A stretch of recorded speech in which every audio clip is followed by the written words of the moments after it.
Hello guys, good evening. Ngayon pala ay nasa Pasig City tayo sa Rosario 5 and 6.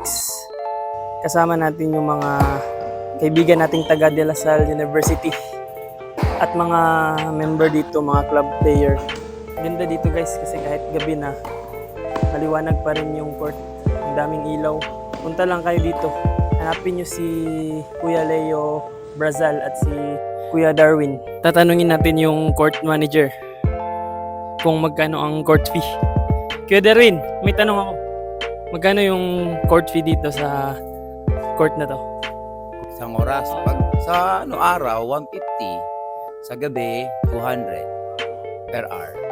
Kahit apat na players na yon, kahit apat na players. Mas maganda nga, mas marami para ihati sila. So, sinong pwedeng kontakin kung lalaro sila dito? Si Coach Leo kasi siya yung mahawak ng schedule dito. Pwede din ikaw. Pwede ako magsabi pero mas maganda kay Coach Leo kasi ano yun mas priority yung ano niya eh. Siya yung talagang totally naka ginalagay ng schedule. Okay, sige. Thank you.